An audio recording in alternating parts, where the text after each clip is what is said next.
Okay, so welcome to the first class of CSE574 wireless networking, wireless and mobile networking. You have all the handouts, so everything is same as in your handout. So we are going to cover 4 things.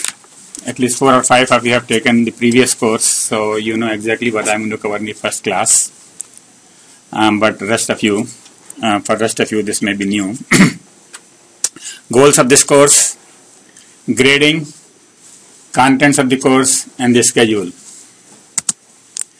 So first of all, there are 2 things in this course, mobile and wireless. Most of us take them as same, but they are not. Okay? Mobile is opposite of stationary. Alright, so most of you are stationary right now. I am little bit mobile, and so that is mobility. Means you can be walking, going from one room to the next room, going from one country to the next country. That is mobility. Wireless is opposite of wired, and so I don't know if anybody here is wired, because I don't see any Ethernet ports here. But in my office, when I'm in my office, I'm wired, but right now I'm wireless, right? And so what is happening is wired is going away. All right, most of your computers and most of my computers, in fact, they don't even have an Ethernet port anymore. Right? None of your phones have any Ethernet ports. This was not the case just 5 years ago, and about 10 or 15 years ago, wireless was an option that you had to buy extra. If you bought a computer, it came with a wired Ethernet port, and if you wanted wireless, you paid few bucks extra. Nowadays, they don't even ask you. So that is what the difference is: wireless and wired, mobile and stationary. And actually, both, the whole world is turning to both, basically. So we are no longer stationary, and we are no longer wired, right? So if you want to do networking today is all wireless, is all mobile.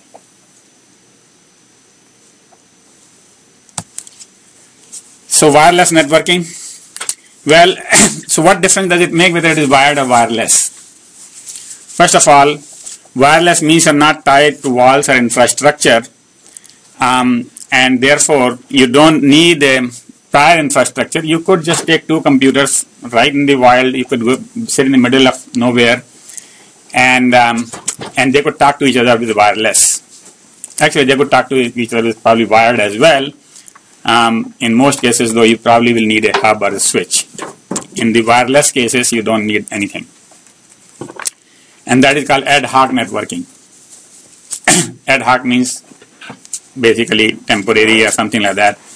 And you don't need a base station or access point or anything. Error prone. Now, the next effect of wireless is, hold on. It's not connected.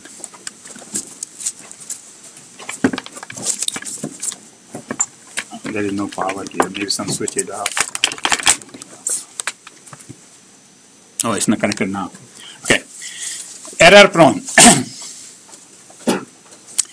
So wireless has lots of errors, because everything that you do in this room is going to affect the bits which are being transmitted. If you turn on your phone, it is going to affect somebody else's phone.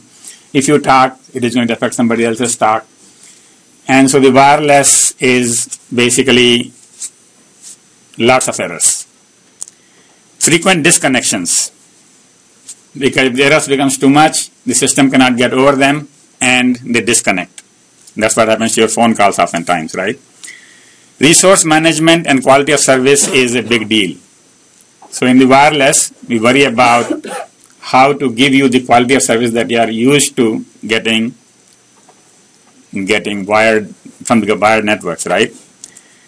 Battery operated, and then wireless is battery operated, so you cannot put too much of energy. When we were doing wired networks, we didn't worry about the battery, we didn't worry about the energy, we didn't worry about anything. But now with wireless, every single joule, which is the unit of energy, or every single watt, which most of you are familiar with, power, counts. And so you will see some of these new wireless standards such as Bluetooth LE, low energy, or Zigbee, or things like that. They are all designed to have the smallest energy that we can use and still get communication done. In fact, the next generation will come, and I don't know whether I will have time to get into that in this class, but that will have communication without any battery. So there will be battery-less communication. You just put something somewhere under the bridge, here, there, and there is a lot of wireless waves going around, solar rays going around. Solar is, of course, very easy, but no, without the solar even, we have lots of wireless going around, and people are trying to harvest that energy and run their circuits. Okay, RFID is a similar idea. In RFID, the RFID may not have a battery, but it gets the energy from the other side. All right, battery operated. Time synchronization is also an issue. I mean, because when you are connected to wire, you can get the clock from the wire, but here, there is no connection, so that is and broadcast. And second thing is wireless means everybody can listen. And so we have to worry about security.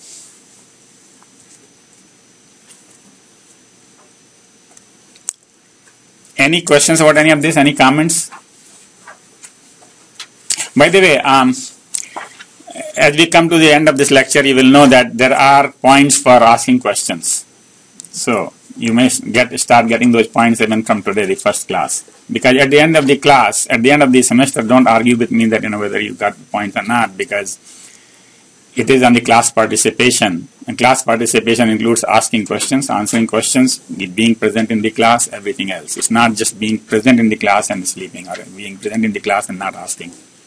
Being present in the class and concentrating on your iPhone, or concentrating on your laptop. Okay?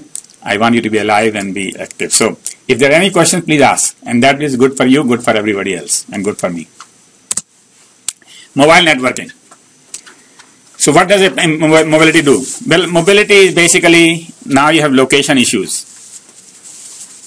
So, the issue is that if you are doing the same Google search here, the answer is different than if you are doing it in some other country, or if in some other city, or in some other street. If you are looking for a coffee shop, the answer is very different. Right? You don't want to know where the biggest coffee shop is. You want to know where the coffee shop is near this place. So location makes a very big difference. And that also makes a big problem because when IP was designed, it was not designed to be location sensitive. I mean, actually it is location sensitive. Sorry, it was designed to be location sensitive. So the problem is that if you connect your computer to the wall here, you will get an IP address which is different than if you connect it to the next building. So you cannot take your connection from here to the next building. All your connections will be broken. All your file transfers will be stopped. And everything that you are doing here will have to restart. What we want now is with wireless, and you can do that nowadays mostly, is that you can move from building to city, and still your communication continues. You can still keep watching the same movie. You can still keep talking. Right? So that is all mobility issue. Addressing, well, I think I kind of talked both. Addressing, I already talked about IP addressing changes, and handoff. And so basically what happens is with wireless, as you move from place to place to place, you are being handed off from access point to access point to access point continuously. So how is all that done? That's an issue. So goals of this course. Goals of this course are comprehensive course on wireless and mobile networking. So here is the problem with WashU. WashU has very few courses. This is the only course on wireless. In some big universities, you could have 5 courses on wireless. We will teach an introductory course and the advanced course and an advanced course. Here we have only one course, and this is it. So in one course, I have to cover a lot. So that's why I'm saying comprehensive. We start from the beginning where you don't know anything about wireless, and we take you to the best. And let me promise you that after this course, Anybody else in the world is not teaching this kind of stuff. Okay, we are going to teach you what is happening right now in the industry this year, last year, and year before, which is not even in the books, and there are no textbook for this course. People follow the courses from here. Okay, so this is a comprehensive course. This could be a lot of work for you. This is a lot of work for me. But if you are ready for it, then it is a good course for you, because basically we are going to take you from 0 to infinity, right, in this course, in one semester.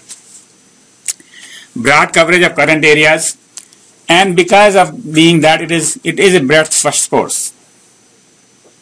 Okay, so we are not going to, if you need something, you can dig deep, and then we will allow you to do that too, and I require you to do that too. I will take one topic, each of you will take one topic, and you will dig deep in that topic. So that is another part of this course. Intro to physical layer.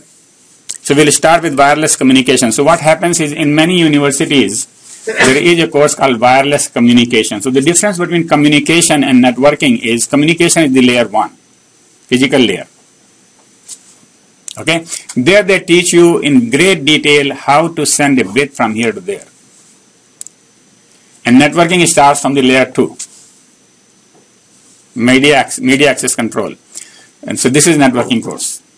But if you don't know how the bits get from here to there, then you really won't know. And so we do have to have 1 or 2 classes. I will have 1 or 2 classes on wireless communication. And actually that might be even the next class or the class after next. And then we move on to the rest of the layers. Wireless communication.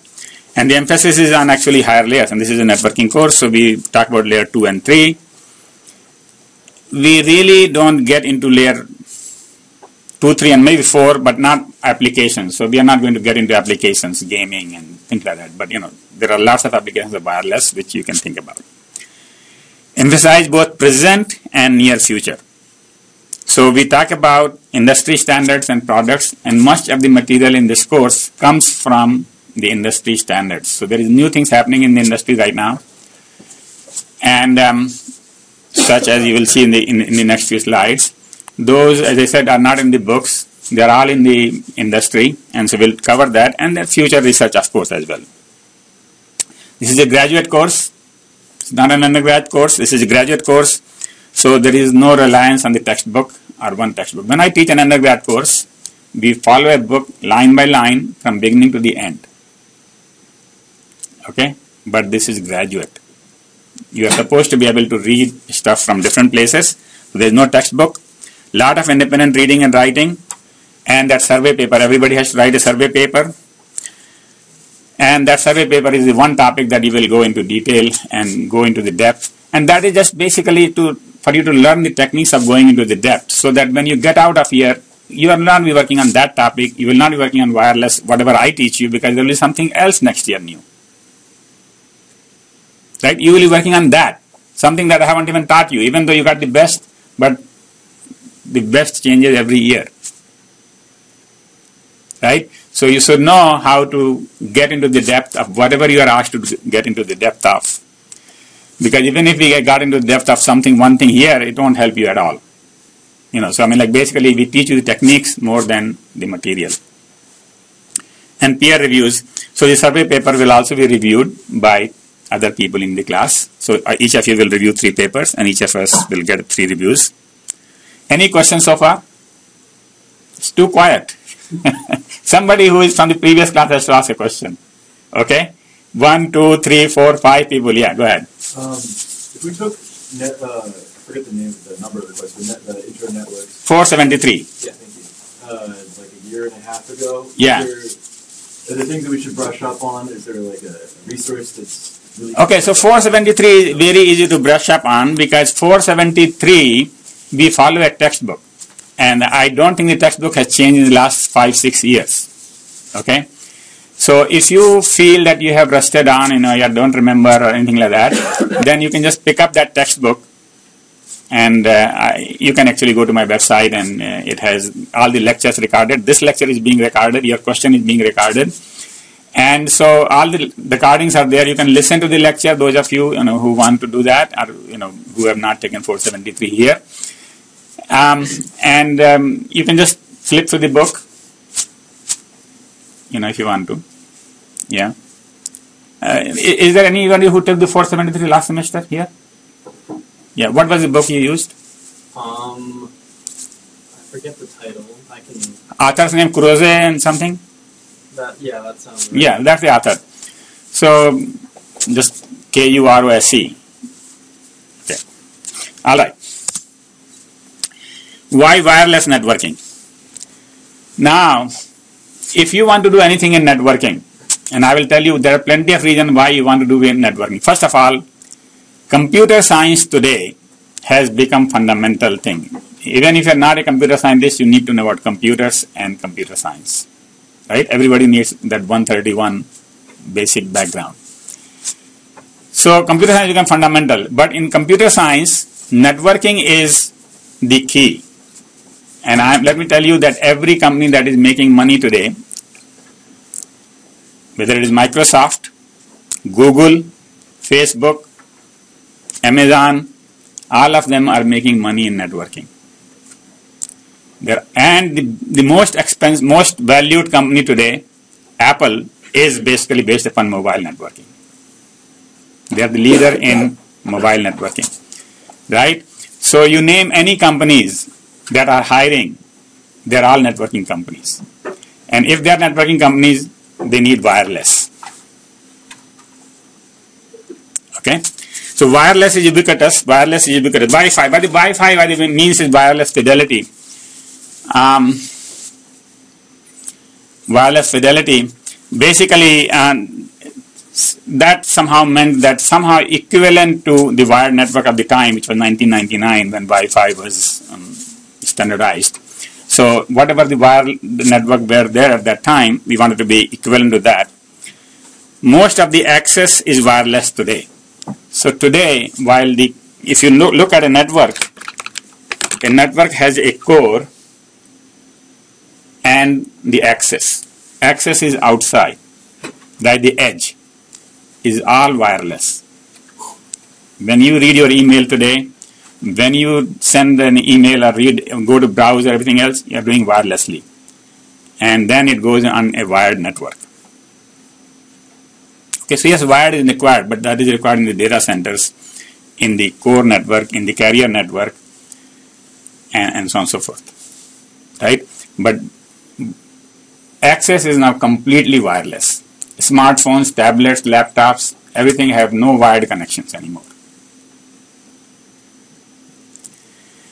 Most of the telecommunication carriers' revenue is in wireless. Now, if you are a telephone company, AT&T, Verizon, T-Mobile, previously they used to have a telephone line business. They used to give you telephone line to the home, but most of you don't get that telephone line anymore. You don't order the telephone line, so they're out of business on that one. Right? And so most of the money is coming from wireless. And things are changing every year. So right now you have 4G. 5G is in the works. We will cover 5G in this course. Okay, 5G. 5G promises to give you 1 gigabit per second. Why would you need wired at all if you can get 1 gigabit per second? Right? And it's also called LTE advanced. LTE is what you have right now. LTE advanced. Vehicular networking. So all the cars will be connected and they would be able to talk to each other, yell at each other, honk at each other. You don't have to honk by sound. You could just send a text. I'm just kidding. But basically, so the idea is all the networks, all the vehicles would be connected. And so that is part of this course as well. Cognitive networks. Now the third problem is that there is no spectrum. And so far in the past, what used to happen is the spectrum used to be licensed. And so if you want to transmit, let's say TV station, you would go to the FCC and then ask for a channel and they will give you a channel for some amount of money. So that is your spectrum. Nobody can use it. If you were AT&T and if you wanted to run a telephone service here in the city of St. Louis, you will go to FCC and actually there is an auction. You participate in the auction. Whoever gives the biggest amount of money gets particular channel. Okay? But the problem is if we give it to somebody and they don't use it, then everybody is at a disadvantage. Not only they are wasting their money, but they are wasting our opportunity. So now we have to become cognitive, which means that if you are not using it, somebody else will. Okay? So that is sharing unused spectrum.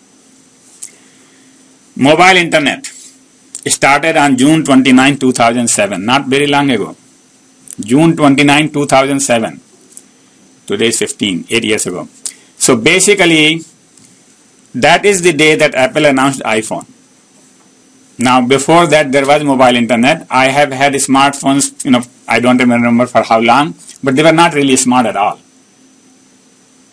They didn't really give me the freedom to connect. What Apple did was, they not only made a phone which was full computer, but they also gave a app market, which was totally open. Anybody could write a program and anybody could sell a program. Before that, you could buy only programs from Microsoft or some big companies, but now you can buy from some homemade people. You don't even know who you're buying from, because everybody can put their app on Apple. Right? So that whole app market opened up the whole, the ingenuity, the whole intelligence and smartness, and the things are developing too fast. So now we are using smartphones for everything, and that is really the mobile internet, the birth of mobile internet. And today nobody can live without having a mobile website or a mobile app. So in 2014, mobile traffic was 2.5 times 10 raised to 18 bytes per month. Now, most of us can't even remember what 10 raised to 18 is, so I don't even try to pronounce that. It's 2 raised to 18. Sorry, 10 raised to 18. And that is actually 30 times the total global internet traffic in 2000. So, wired internet traffic. In the year 2000, 30 times that went over the wireless. So, this is how it is growing, exponentially. And the third thing is, mobile video traffic was more than 55% of the mobile video traffic in, so basically, half of that traffic that goes on the phones is video. People are watching video. If you want to watch, previously we couldn't even dare to watch video on the net, because the speed was so slow, the movie will stop and jerk and so on and so forth. Now the technology has advanced that you can watch a movie without any problem. And so that's why we are watching it. And you can do Netflix, you can do Amazon Video, you can do anything you want. But basically, it just looks as good as on the TV, wired TV. But the issues there are errors, disconnection, limited bandwidth, limited distance. So all of these we'll talk about as to how to solve. By the way, every slide has a reference where the material came from. And all of this is very recent. Okay? And so basically, not every slide has a reference, but whenever there is some information, you need to know where it came from. And I put that right on the slide. So if you need more information about it, you can go to that thing. And by the way, everything I try to make them clickable. So if you download the PDF version of it, you can just click there and it will take you there. So you don't have to type anything. Internet of Things has started happening. So now we are wearing smart watches, watching smart TVs, driving smart cars, running smartly, doing smart health. Our homes are smart, our wine is smart, our spaces are smart, industries are smart, cities are smart. Everything is smart and everything is wireless. Remember, what is smart? Smart is connected to the internet. And connected to the internet, you know how to connect. Wireless. Okay, you couldn't be driving a car with wired. You couldn't be, doing a smart watch, with wired, or most of these things. Probably you could have wired a smart home, but, or industries, but it is much easier to do wireless, even there. Alright, so again we need same issues, while all IoT, this is called IoT, so we have to worry about mobility and wireless. So if you go out there today, for any job, mobility and wireless is the key. If you need networking, you need mobility and wireless. So how are we going to cover this? Well, there are 27 classes, and here is a schedule. of the classes. It's a tentative, so it will change as we need it, because if you ask too many questions, we will go slow. If you don't ask too many questions, we might go fast without getting anything inside. So I'm not asking you to go slow or anything like that, but I'm just telling you that we will go at the pace, whichever is right pace, and we will try to cover all of these things. And here is my tentative schedule. The main thing is that there's a date here which is in red, February 22nd, 2016. That is fixed. On that day there will be exam. Okay, that date will not change, the topics will change. So whatever we have covered up to that date will be in that exam. And so please write that in your calendar and make sure that you don't take a trip, interview, or anything, schedule anything else. Okay? Okay, so let's just read it little quickly here. So we will talk about some facts, statistics, and trends in the next class, then go into coding and modulation. This is what I call wireless communication. Then signal propagation. This is again physical layer, how this wireless signal goes. And then we get onto the networks. We start with Wi-Fi, which is known as by 802.11, and there are many variations of it, A, B, G, N, and AC. Then some new variations are coming in, which is called 60 gigahertz. We'll talk about that. That is how you can get gigabit. Then we go into vehicular networking, white spaces. This is the cognitive networking, is the thing that, if you don't use it, we will use it. Then we go into regional area networking. So from local area, we go to regional area. Then we go into smaller areas. So Bluetooth and Bluetooth Smart and personal area networking. Second exam. So there will be second exam on 3/28, 2016. March 28, 2016. That date is fixed. Okay. Third, then we'll go into IoT, cellular networks, LTE, LTE Advanced, and 5G. And then the final date is fixed. The final exam is on 4/27, which is the last day of the class, not in the exam period, just before the exam period. Okay. So the 3 exam dates are all fixed.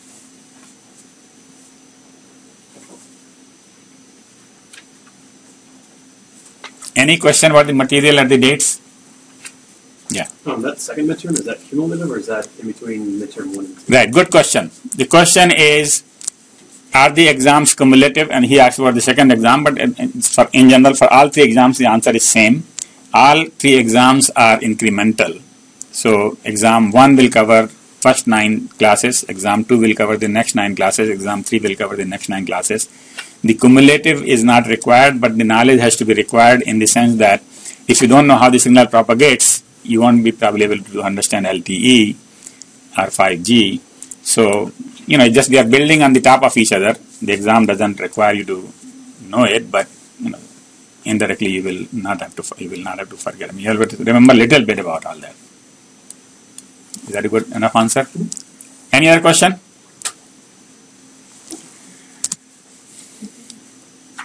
Yeah. So the best result of the 2 midterms will be the best result between the 2 midterm exams. Yeah, right. Okay. So basically the second exam and the first exam, there are 2 midterm exams, and you can take only one or you can take both. Okay. Either way, it doesn't matter. We take the best of the 2. So let's say you got 80% in the first exam and 90% in the second exam, you get 90%. If you got 90% in the first exam and 80% second exam, you get 90%. So we normalize everything by percentages, and we take the higher percentage of whatever you get best of, right? So what will happen is in the first exam, let's say you get 6, so you get 0%, and in the second exam you make 80%, and you got 80%. Same way it could happen other way around. But if you didn't get sick and you get 50% in the first exam because you were not ready, second exam you get 80%, you get 80%. So, is that clear? So those 2 exams are really, second exam is more like a make-up exam, except that is since I'm giving just to few people who got sick, I give it to everybody. Okay, so everybody gets the chance, second chance, but the final exam there is no choice. Final exam there is only one, and there is no makeup. Basically, right after that, we have to submit the grades, and we submit it, right after that. Okay, so final exam is one. Prerequisites. For this course, we do need 473, and I mean we do need it. Okay, if you have not taken any networking courses, this is not the class for you. Because I am not going to explain to you how IP works, what is OSI model, what is it TCP does, and if you don't know all of that, it will be very difficult to follow this course.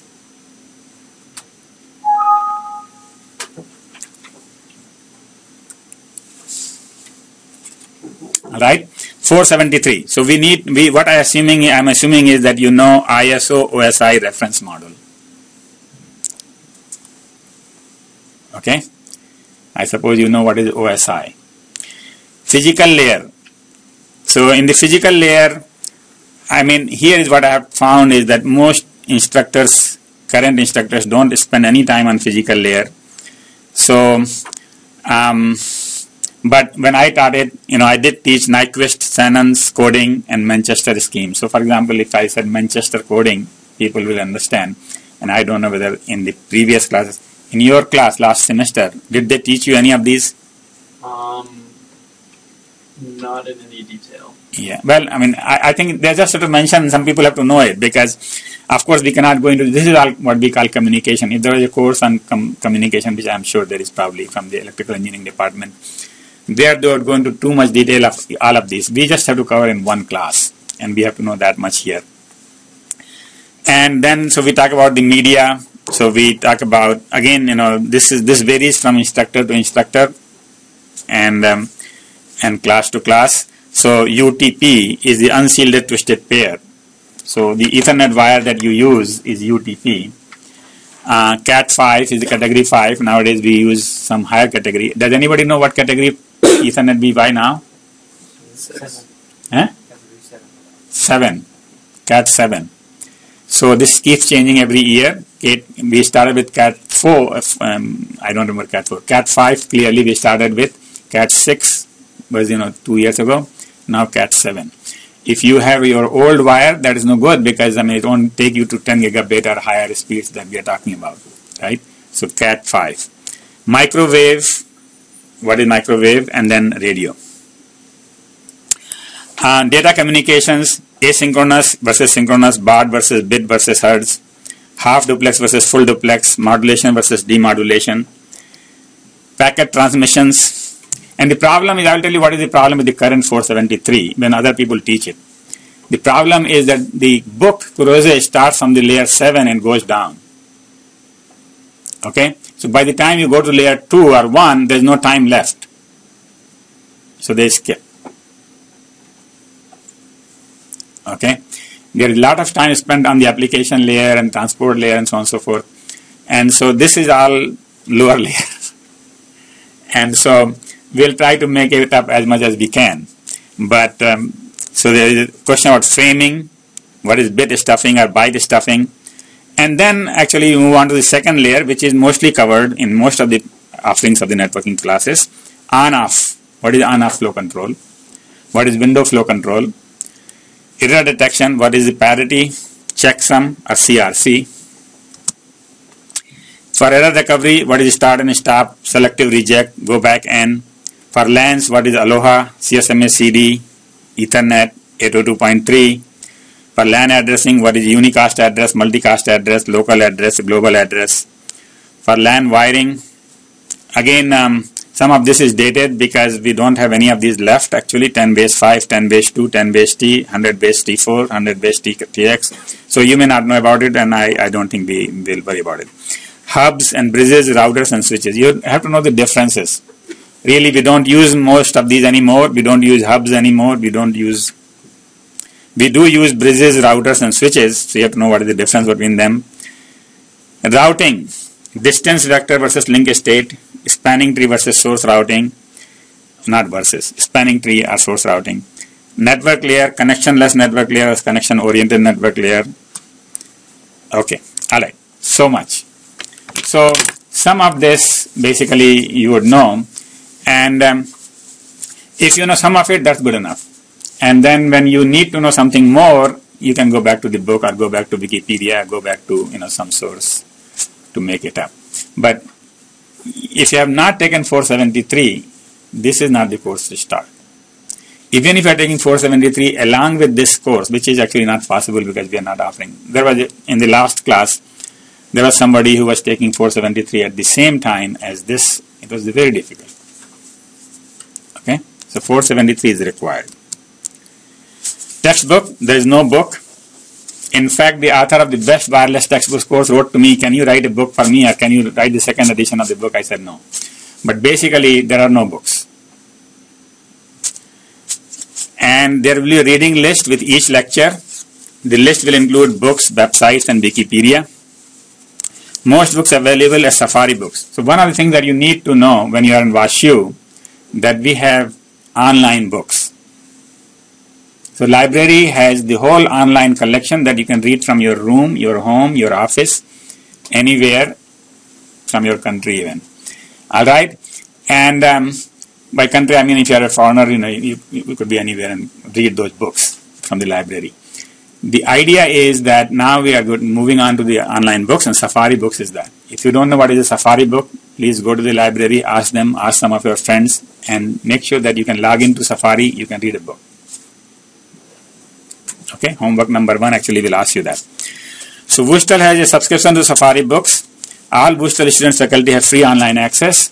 So you won't have to buy any books. When I recommend the books, I try to recommend Safari books.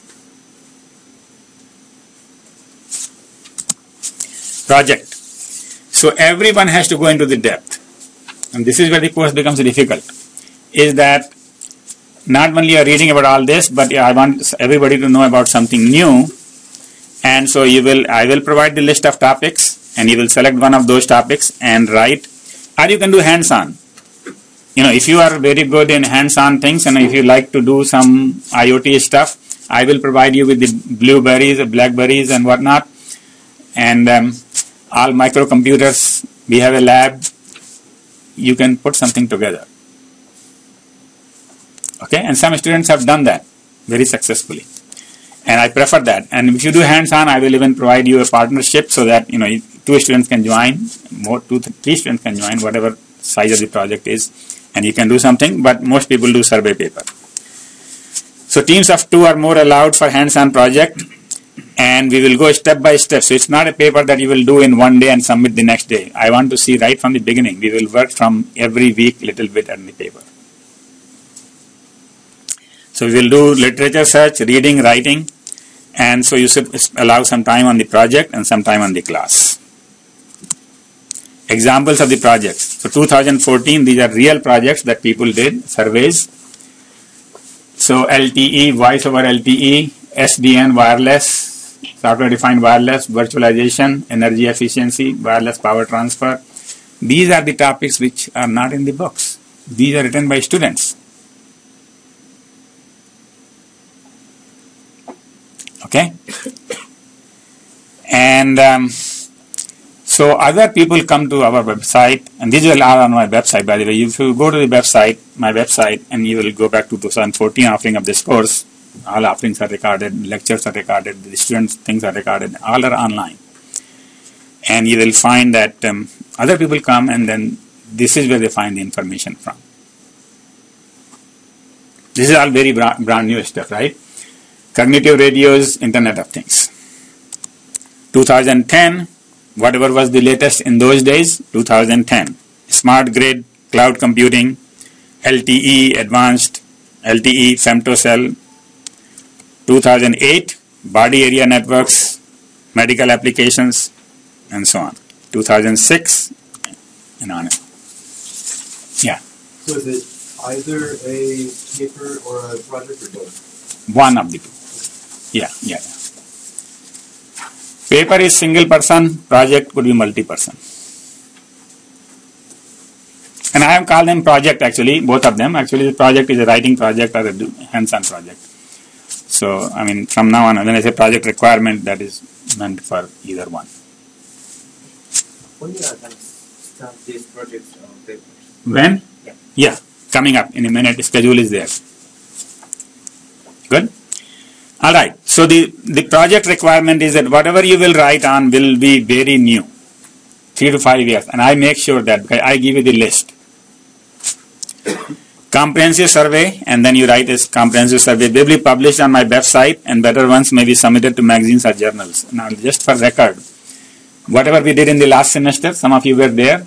I have already gotten requests for 4 of them to be published, right? So people read our website and they say, okay, we want to publish this.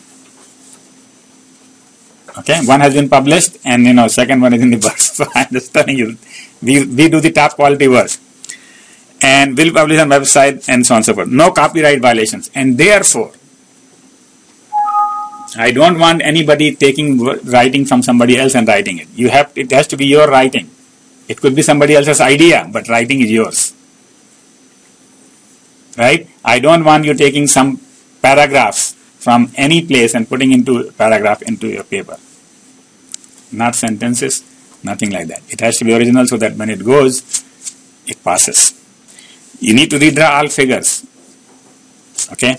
And you need to summarize the ideas in your own words. Cannot copy any part or text of the figures unmodified.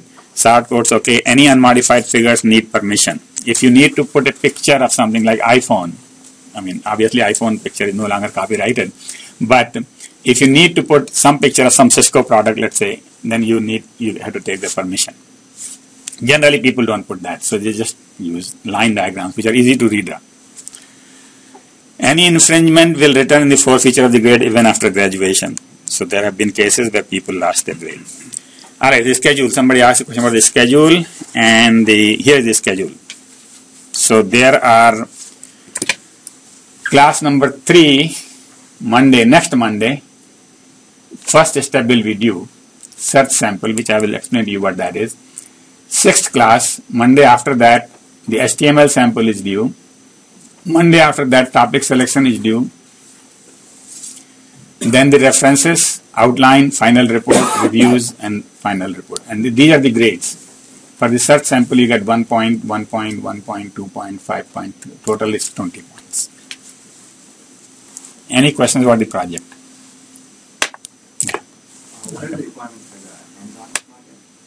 What are the requirements for hands-on project? So basically, for hands-on project, the way it works is that you think of something, and you come to me and say, look, this is what I want to do. And this is how many people I think I will need. Right? You come up with any idea, and that I have all the hardware that I need, or I need this hardware, that hardware.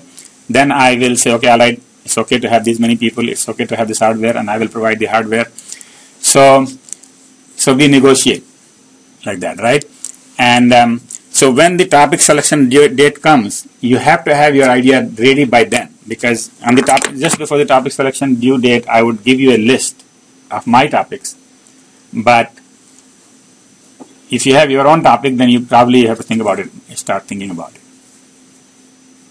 right? Because then you have to go through the rest of the steps as well. So you have to do references. So for example, if you are working on something, you have to do literature search, somebody else has done it or not. And if they have done it, it's not a problem, but you have to know it, right? And then the outline of, so there's something due, and then the report is due. Report could be a demo plus some kind of demo report. Let me give you an example of a hands-on project. Not in this course, and I forgot because this course, I don't know, but there was a very nice hands-on project in my network security course. 3 students got together and they wrote a program that did ransomware. So the ransomware is well known. Actually, ransomware is that you download something from somewhere, and then they put some malware in your computer, and suddenly all your document directory is zipped with a password, and you don't have the password. Right? If you want the password, you have to give them money. Right? Have you heard of that? So these guys wrote that. And they wrote a very simple, very nice utility so that everybody will want to download it and run it. So you download this freeware and run it, and you have to pay at the end, right? Second one, similarly in the security course, one wrote a program where they would take their laptop to Starbucks and put one extra wireless dongle in it, and then now they are getting the wireless internet from Starbucks, and they are advertising free St. Louis Wi-Fi. So now if you are in Starbucks and you have free St. Louis Wi-Fi, would you ever connect to Starbucks? Right? You would go to free St. Louis Wi-Fi.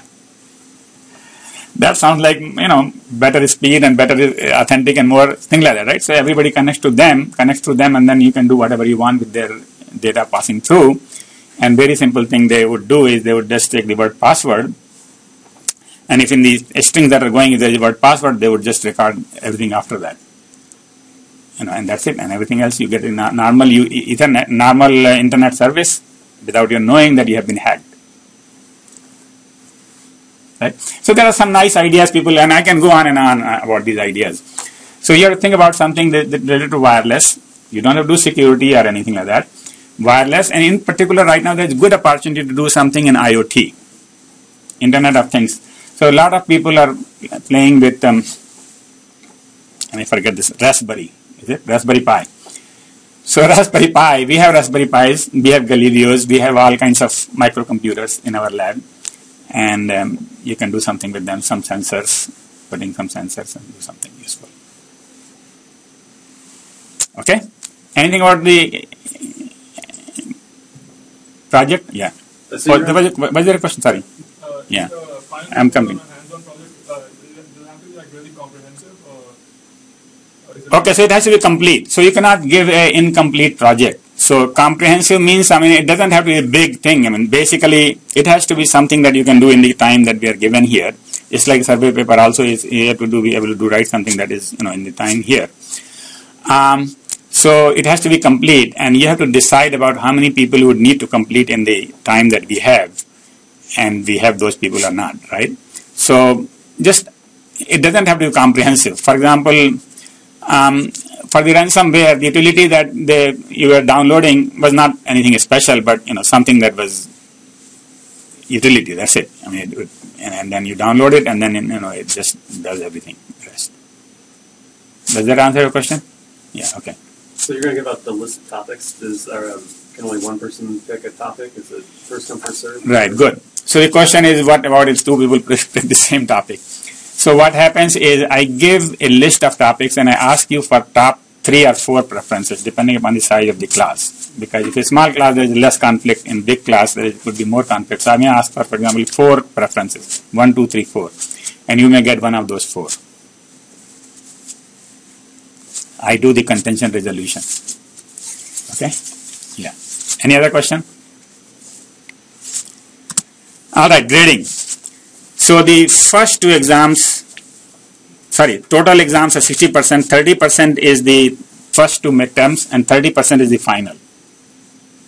So 30% for the first 2 midterms, as I said, by taking so let's say you got 80% the best, 80 times 30 is 24 points you will get there.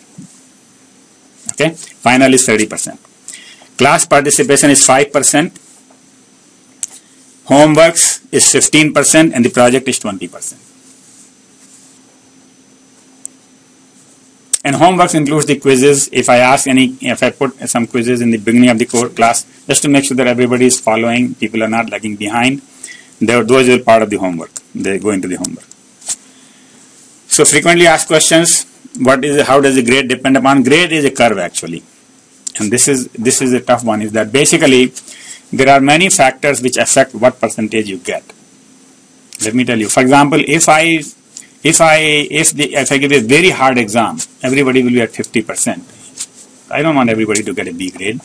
In that case, basically 50% is 100% in the sense that the highest mark in the exam determines 100%. Becomes 100%. So the exam might be 150 points. Highest mark is 115. That is 100%. Okay, that takes away the hardness of the exam and also takes away, effect that I have, because then it is basically the student versus the student. If somebody else can get 115, why can't you get 115? Right? So your grade depends upon the performance of the rest of the class, and every exam will have 100%. The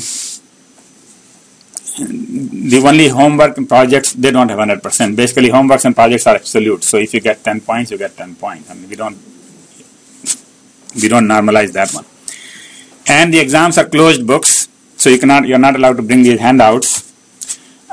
What you're allowed is one sheet of paper, 8.5 by 11, and you can write anything you want.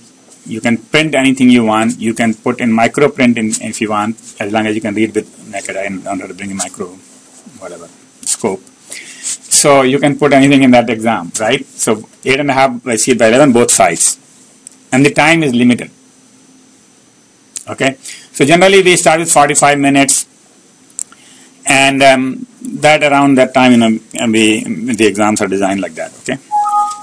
And the exams consist of numerical as well as multiple choice questions.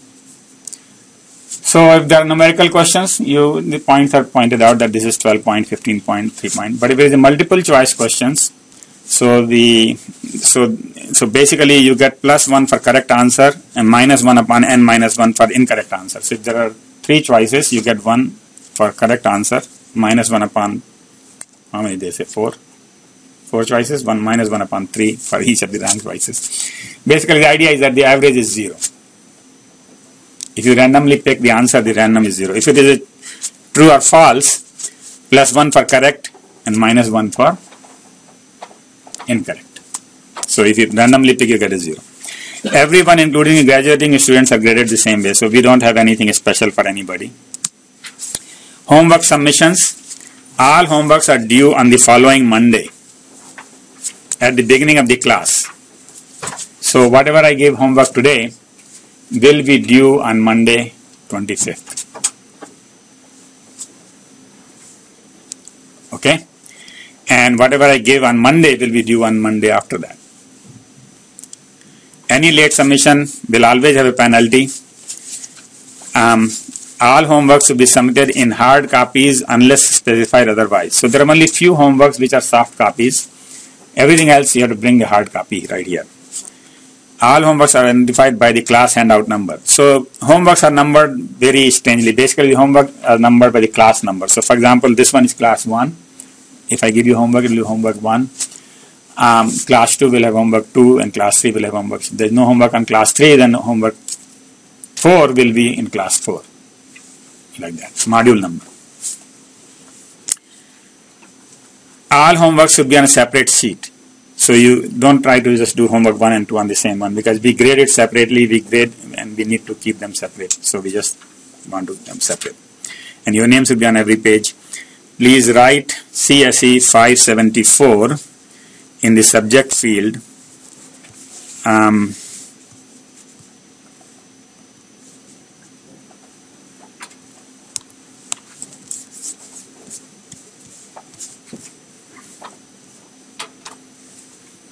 Okay, 574 in subject field for all emails related to this course. If you have a question, you ask me a question, write down CSE 574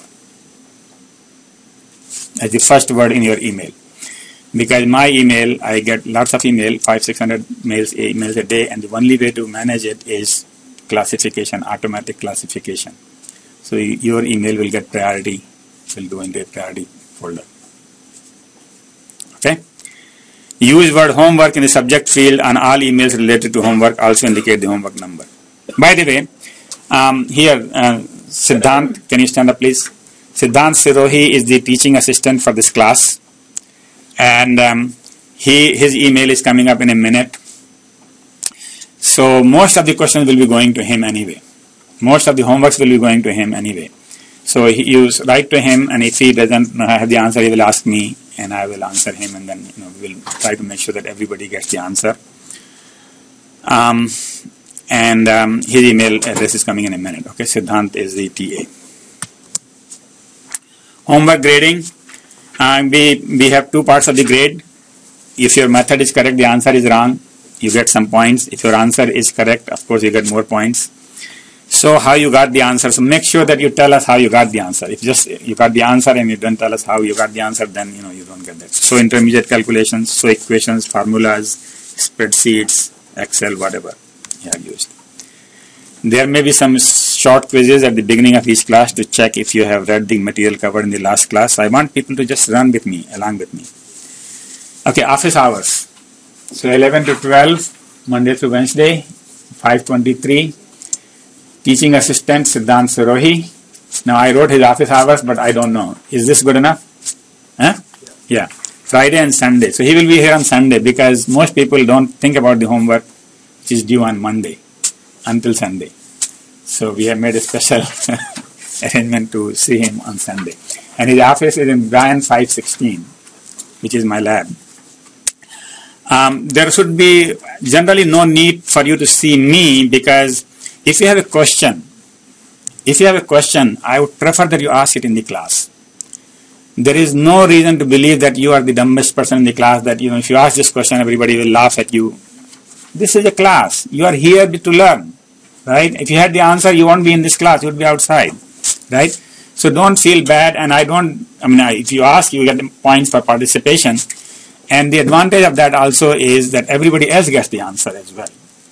So the whole class benefits. So I would prefer that if you come to my office and say, I want to answer this one, I'll say, okay, ask it in the class. And not waste your time for nothing, right? But if there is something personal for you, something very personal that you cannot discuss in the class, you are welcome to come to my office and discuss it. Okay? So the technical questions are generally, if it is related to homework, ask the TA, and the TA will generally give you the answer or ask me the answer. So the office hours are mostly for something that cannot be discussed in the class in open. Okay. Summary. So my goal is to prepare for the current job market in networking, to teach you how to keep up with the latest in networking, and of course to keep up with the latest there is a lot of self-reading and writing, and so it's not going to be just easy class like that. Okay. Now, any question about the class before I go to the homework? Alright, so the next homework is going to be doing Google search. Now I know all of you do Google search every day, but most of you probably don't know how to do Google search. And for doing any research, it is very important to know how to do search.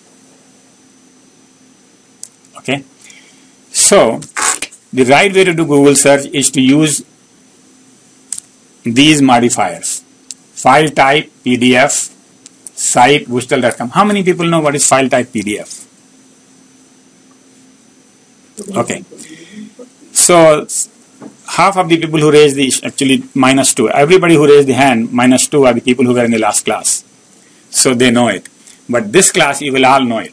Basically, what this does is, if you say Raj Jain space plus file type PDF, you will get all the results which are in PDF. Okay, nothing else. You won't get any pages, web pages. You will just get the PDF files. What is the advantage of that? That is generally better quality papers. You will get papers really. Better quality results than web pages where you go and there is 2-page, 2-line something about the topic. Right? So PDF is really a better way to search for anything that you are searching in depth rather than something like that. Or file type doc or PPT or PPTX. Site boostel.com. I don't care for the result from anywhere else except from boostel.com, which doesn't exist, by the way. But so boostel.edu should be, if you put boostel.edu, you will get from edu. If you say .edu, you will get only from the university. If you put .com, you will get only from the industry. And you can say site www.csc.boostel.edu, right? Then you will get only from CSE. In title, trend. I want the word trend to be in the title. I want trend to be in URL. I want networking trends, all in title. I want all these words in the title. All in URL. Put a quote, and the quote should be left and right. code, then it will find exactly that phrase. For example, if you search for wireless networks, it might find things where wireless is on page 1 and networks is on page 5. Right? But you don't want that. You want wireless network and same next to each other. So then you put under quotes. Wireless networks, quote closed. Exact phrase. You can say R and plus minus. So plus means must include, minus means should not include. So for example, when I do my search, I say, okay, tell me everything about wireless networking minus Raj Jain or something like that. So it's not my own result. You see what I mean? So you can put minus to exclude some things. And tilde x. That means anything similar. So networking, communications, you don't have to think about all the possibilities. Google knows. Just say tilde. Okay? So it will do similar. And star means I don't care, between these. So wireless star networking, something like that, or star networking, something. So that is wildcard. Anyway, try out all of these. You will have a chance in the next homework, which is project homework 1. And the homework is to search web pages, books, and journal articles. So these are 3 different things and 3 different places to search. From IEEE Explorer, ACM Digital Library, Mobius, Safari Book, Iliad, etc. for one of the following 3 topics. You select your topic: wireless networking trends, mobile networking trends, or Internet of Things. 3 topics. Okay? And these are some of the good starting point. Of course, Google is there, but there is also googlebooks.com and Google Scholar, scholar.google.com. Right? Now, before I go to the next slide, I just want to make sure that everybody knows what is Mobius, Safari Books, and Iliad. So I already talked about Safari Books, and you are going to go to the library and find out about it. Mobius is same thing. Mobius is Missouri, M-O, Missouri. All the libraries in Missouri are part of Mobius, including WashU. If there is a book in any Missouri library, you can get it right here. Okay? So we may not generally find the books in WashU, believe it or not. More often than not, I find books in some other library. But it's not a problem. I just say I want it, you request it online, and it will come to the library, and then you go and pick it up. Okay, within 2-3 days. Right? If it is in the Washington University Library, then there are 2 choices. You can go and pick it up right away, or you can just request, and then they will put it on the front desk, and you go and pick it up. So you don't even have to go to the stacks. I have never been to the stacks. Okay, but all I do is Mobius. With Mobius, whether the library book is here or in WashU or any other place, it doesn't matter. It will be on the front desk. When I go there, I get my 15 books and come back. Okay, so try this out. How to use Mobius. Iliad. Iliad is the libraries in the United States. If there is a book anywhere in any library in the United States, then they will get it for you. Okay, it doesn't cost you anything, but it will take 2 weeks, 3 weeks by the time you have forgotten about the topic. So I generally don't use Iliad, but if it is very, very important, I might. Okay, particularly if this is a journal which I want a paper copy of, something like that, then you go through Iliad and they will find out which library has it. That library will make a copy of that paper and it will come to you and you will get it. Now, having said all this, I have not used Iliad, but you should know that this exists, okay? Because if something is so difficult to get, I think it's not useful. Okay? Because if it was useful, it will be here. Right? There are some exceptions. So you should know what is Iliad, okay? Any questions about any of this so far? Now these sources, I suppose all of you know Scholar and books. This is library full text. These are all, everything is available online to read from home. This is the ACM Digital Library, and this is the IEEE Explorer. IEEE Explore. And ignore everything that is 5 years or older. So I just want the latest stuff. And then you give me a list of 15 items. First 5 are the books with author, title, publisher, year, and ISBN. The next 5 are the web pages with the title of the web page. Each web page has a title, URL of the web page, and 1-line description. So I want you to have read that and give 1-line summary of what this page is about. And for the magazine articles, 5 articles, author, title, source. So this has to be in a standard reference format where you say IEEE Communication Magazine, volume 5, number 6, page so and so forth. This is for the article. For the books, include whether the book is available. Now, for the 5 books, you have to include whether it is available at Bustle, Mobius, Safari, or Iliad. This is important. Just not doing a Google search and then saying, okay, here's the book, or Amazon search for that matter. For books, Amazon actually is a better search engine than anything else. However, what I do is I go to Amazon, find the best books, highest rated books, and then I go to Mobius and find it here. Right? And so you might do the same thing, is that you can find the latest best books in Amazon, but find them in Mobius. So you should know how to do that. And serially number the references 1 through 15 and send me online with this homework. And do not use as an attachment. Please put this as in the email itself. Okay, so the email itself is some kind of text message with all this. Make a list of other interesting. If there's something else you find out, then find it out. Okay, so any question about this homework?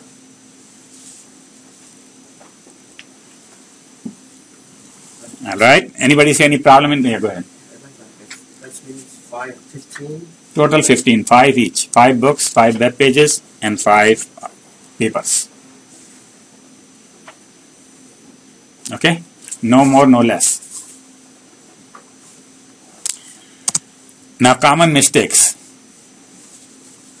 Not indicating where the book can be found. So, please indicate where the book can be found. If the book cannot be found, don't tell me the book can be found on Amazon. Sorry, that is not an answer. I don't have $1. Okay? I have to find a source for it here free. Alright? So, Google Books is not an answer for books. Okay? Google Books are not free. Amazon books are not free. Just find them here in one of those 3 places. Bustle, Safari Books, Mobius, or Iliad, 4 places. Listing books or magazines that have little to do with the topic. Now, be a little careful. You are doing a search here for the homework, but the same thing you'll be doing for your own topic. And so, if you do something, let's say I teach a course on performance and I ask people to do a performance of wireless networks. So there will be books, or there is not a single book on wireless networks that doesn't use the word performance. Performance is a very common word. It appears in every book. But that is not what you're looking for. You're looking for the books which are on the performance analysis of wireless networks. So they have to show up a little higher, maybe in the title or something. So making sure that you have something to do with that. Web pages, no one-line descriptions.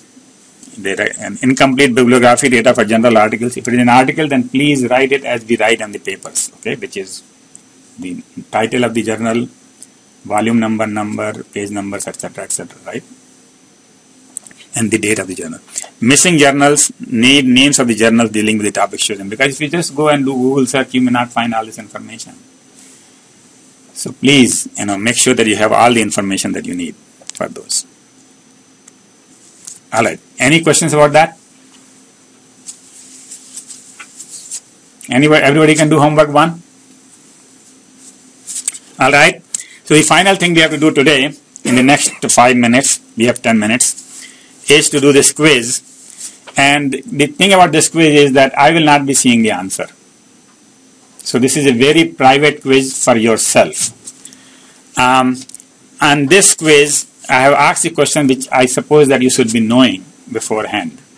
And if you don't know, then you have to decide whether how you are going to recover that part. But there are 10 questions. Please answer true or false. And I will show you the answer in a minute after this. I will give you a few minutes to finish this. And then you will grade yourself and then take it home with you. I am not going to see it. But it will help you know how much extra work you will have to do to make up for the not knowing whatever, right? So just go ahead and answer true or false.